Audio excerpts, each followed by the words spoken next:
At tapos yung mga dalawa, hindi ko maliwasan. May masasabi ka.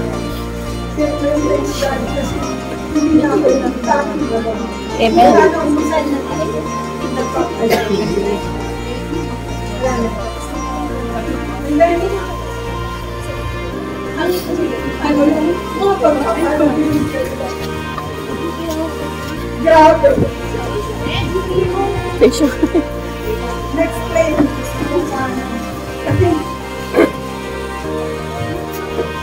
yung mga kailangan pag-ibig na lahat eh.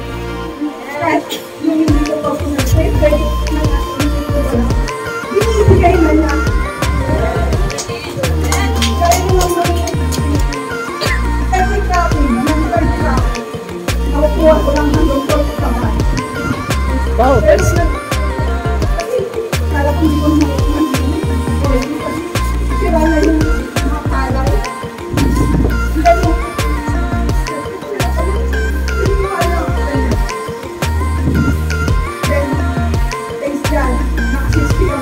Wow! Thank you, Lord!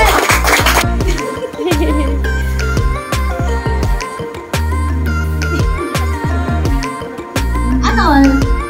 Nung bata ako, pupunta-punta na ako sa church. Lagi kong kasama ng si Queenie.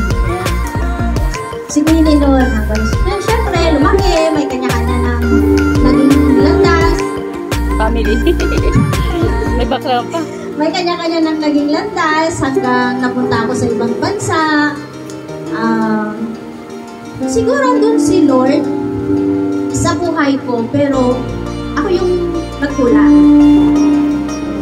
Siguro nagiging imbis na first siya, second, third, nagiging ganun siya sa buhay ko.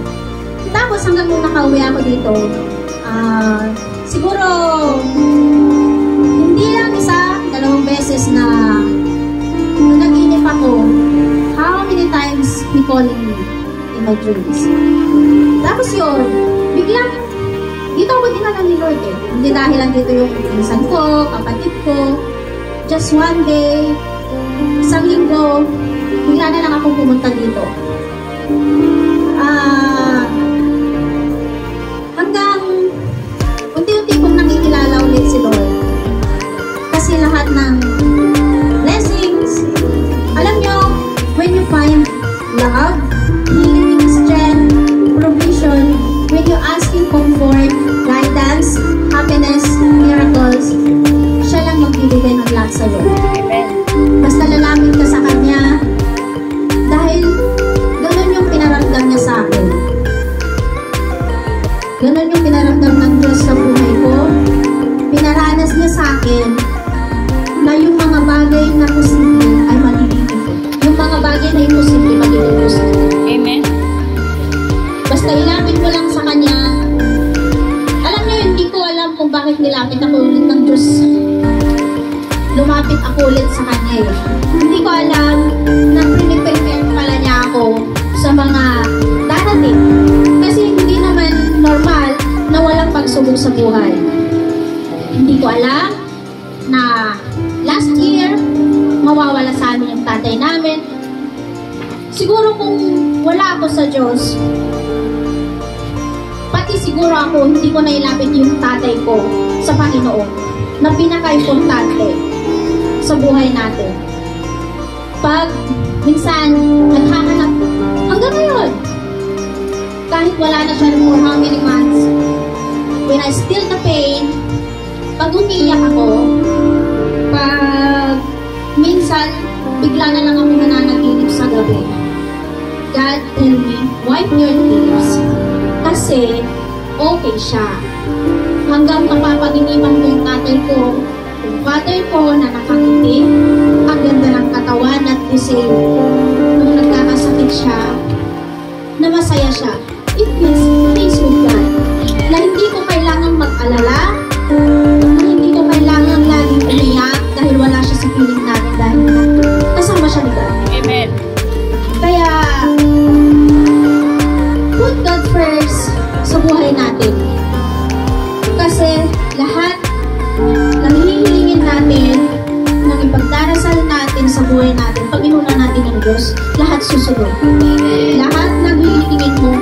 susunod na yun. Basta si Lord yung manahin mo sa buhay mo. Lord, ang laki ng pangarap ko sa anak ko eh.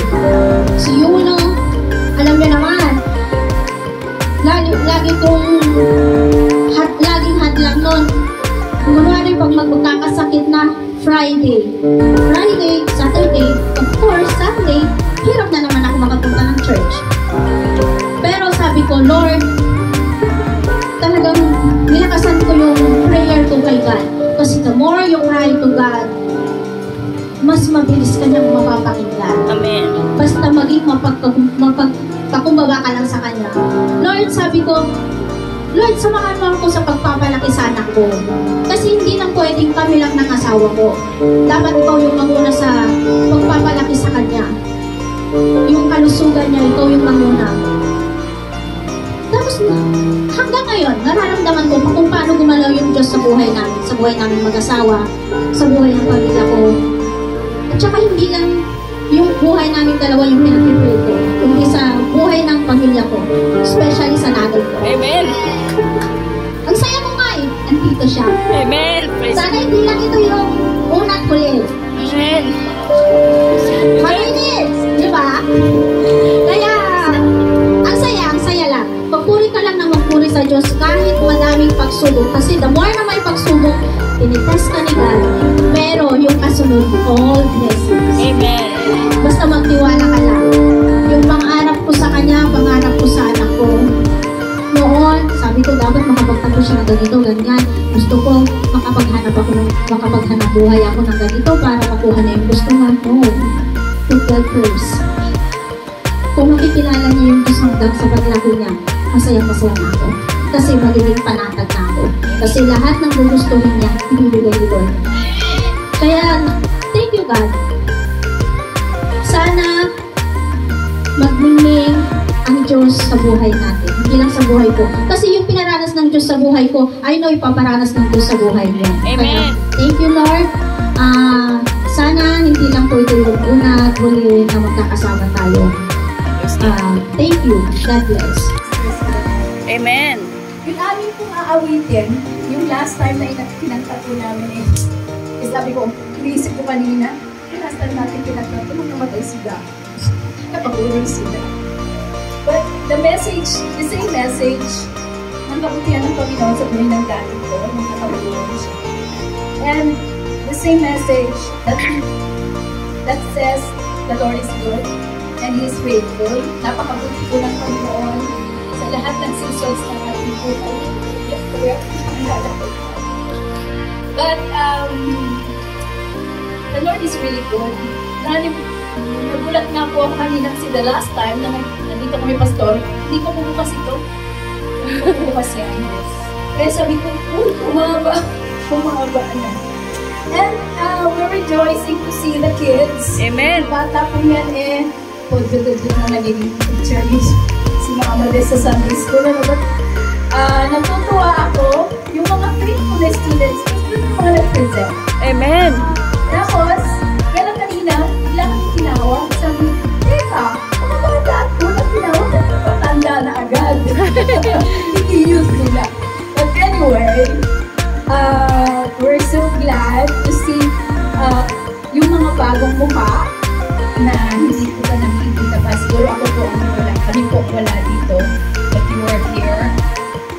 And we are rejoicing to see more people coming together to worship the Lord every Sunday. Hindi lang every Sunday, but even prayer meetings. Kami po ay taga-Barakpak. Ilocano taga-Jaya Gatimak. Taga-Barakpak na talaga nyamit po nila kay ko. Praise God. Taga-Laguna so. And we worked in the past sa Manila, sa Quezon City. We're still involved dun sa church doon. And we have been ministering to churches here in mga Tarong. Ano ko ba gusto kong sabihin? Kasi ako yung po natutuwa sa ginagawa ng Panginoon dito sa church. And looking forward for more blessings, more greater things that the Lord will do dito sa church. And dalangin ko na hindi po ito first time ay manangida. Hindi lang po first time na pagpunta nyo dito. especially the young people who came over for the first time. Habang bata kayo, you serve God, you get to know the Lord, and you will not regret. Amen. Ako po nakakilala sa Panginoon when I was second year high school. And its history, wala po akong ni-regret at the Lord has blessed every stage of my life. Amen. Ako po 64 years old. Wow, praise God. Turning 64. Wala. And I praise God na hindi lang kami ang ginagamit ng Panginoon. Nung kami po magkakilala ni Pastor, kami po ay young people pa noon. Younger this stage. Pero nagkasama kami ministering to lahat ng people, baka, people, and nakakatuwa po how the Lord works in your life. Amen. And you surrender your life. Pero dun po sa mga late naman nakakilala sa Panginoon, hindi pa naman po yun. The Lord will do great things in your life when you obey Him, when you are faithful. Amen.